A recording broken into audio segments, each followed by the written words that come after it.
I like Jared Leto's Joker. I really do. And I think he was robbed by Warner Brothers very much like how David Ayer was robbed by Warner Brothers in terms of what happened with the theatrical cut of the movie. Yes, it made money, but there's a lot of Joker footage left on the cutting room floor. Go back and watch Jared Leto's promotional interviews for the Suicide Squad in 2016. He was pissed. He was really annoyed that a lot of his scenes were cut. He said, if I died tomorrow, there will be enough footage for a Joker movie. That's crazy. And apparently, he shot his Joker scenes. Warner Brothers thought it was too dark. They made him and David Ayer go back and reshoot a lot of scenes. Then, when you watch the 2016 theatrical cut of Suicide Squad, he's in the movie for 7 minutes. 7 minutes, an Oscar winner for 7 minutes. And it's cut up here and there. I think Jared Leto got redemption in a way with Zack Snyder's Justice League, that terrific scene between him and Batfleck. Love it so much. But I want to see what him and David Ayer were trying to bring us. Because I think it would change a lot of people's minds and perception of Jared Leto's Joker. The film made a lot of money. And look at Halloween, people still dress up as Margot Robbie's Harley Quinn from that movie, and also Jared Leto's Joker. And then they made a Joaquin Phoenix Joker standalone movie, which I loved, but still, they just threw Jared Leto's Joker to the side, and they never gave him the chance to breathe as the character, which was a shame. And I think a Joker movie with Jared Leto, or even the Ayer cut, he would silence a lot of haters, a lot of doubters, because how can you judge him from just 7 minutes of footage, which is just thrown all over that movie here and there.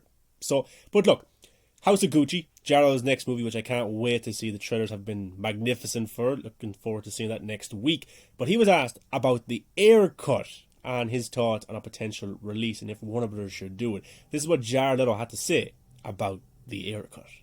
Should they release the Ayer cut? Absolutely. Why not? Why wouldn't they? Why wouldn't they? I mean, that's what streaming's for, right? Okay, we got Jared's approval. He wants it. It's as simple as that. Put the damn thing on HBO Max. The Snyder Cut cost $70 million to make. This won't. David Ayer said his cut is practically done. You just need to release it, upload it to the service, and people can watch it. And Jared was like, why not? That's what streaming services are for. Throw the damn thing on HBO Max. Come on, Warner Brothers. Ann Cernoff said they're not developing the project. Well, come on, Ann. Like, you want to give fans what they want. They want to see this. Jared Leto wants to see it. David Ayer, the cast want to see it. The fans want to see it. It's not going to do any harm. James Gunn's The Suicide Squad came out. I liked the film. It got good reviews. It's not going to affect that film in any way whatsoever. So just release it. But this is an article from Cinema Blend that I want to read. What does Suicide Squad's Jared Leto think about releasing the Ayer cut? Here's the latest. The DC Extended Universe has been on a roll for years, but the franchise had a somewhat shaky start. A number of early projects failed to resonate with audiences, including David Ayer's Suicide Squad. The filmmaker has been open about how the studio interfered with his vision, leading to fans hoping Warner Brothers would release the Ayer cut. But what does Joker actor Jared Leto think about this campaign? Jared Leto's casting as Joker in Suicide Squad helped to increase the anticipation for the blockbuster ahead of its release, partly thanks to wild stories about his behaviour on set.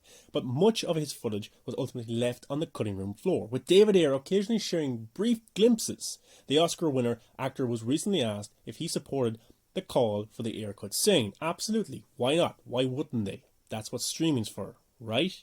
And just like that, a big name has thrown their support behind Suicide Squad's Ayer cut. While it doesn't seem like Warner Brothers has any plans to re-release that infamous blockbuster, Jared Leto's comments are sure to turn a few heads. Could we be in for another Justice League situation?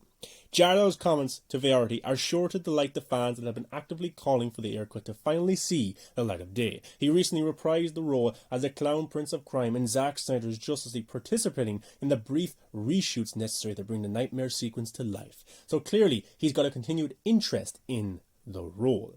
This campaign began shortly after Warner Bros. Revealed that Zack Snyder's Justice League was becoming a reality. The studio has denied any plans for Suicide Squad to get the same treatment But that's never stopped the fandom from holding out hope. After all, the Snyder Cut seemed like more of a pipe dream in the beginning. What happened to Suicide Squad's theatrical cut?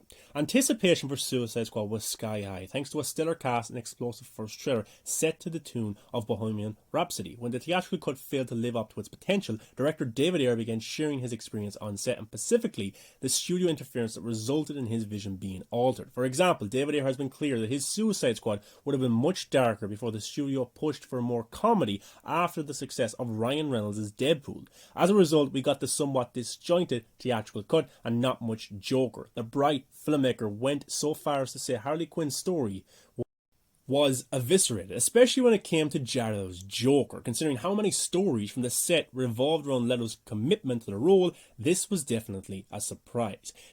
It remains to be seen if Warner Bros. Will do an about-face and make the Ayer cut into a reality. The next DC movie in theaters will be Robert Pattinson's The Batman on March 4th. So, that's a breakdown of what exactly is the Ayer cut and what really happened to the movie. And Jared Leto wants to see it, the fans want to see it, there's campaigns every other week. You know, come on, Warner Bros., just release this damn movie. And adding to this story, David Ayer has just posted this on Twitter. He got the video of Jared Leto's Joker and then he had to say this about it.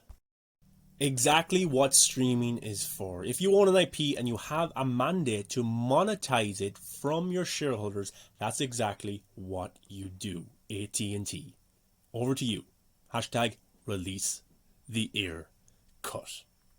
So guys, what do you think of Jared Leto's comments about the Ayer cut? I love this. I'm a huge Jared Leto fan. I like his Joker. So to see him talk about the Ayer cut makes me smile. Hopefully this is just another step for this film to get released, and then David Ayer putting more pressure, even tagging AT&T in it. So hopefully it all works out. Let's wait and see. If Will Smith says release the Ayer cut, guys, it's game over. He is arguably the biggest star in the world, and he would have a lot of pull at Warner Bros. Because remember a few months ago he said he would like to return as Deadshot. As always, let me know your thoughts, give a thumbs up, subscribe to the channel, and I'll see you in the next video.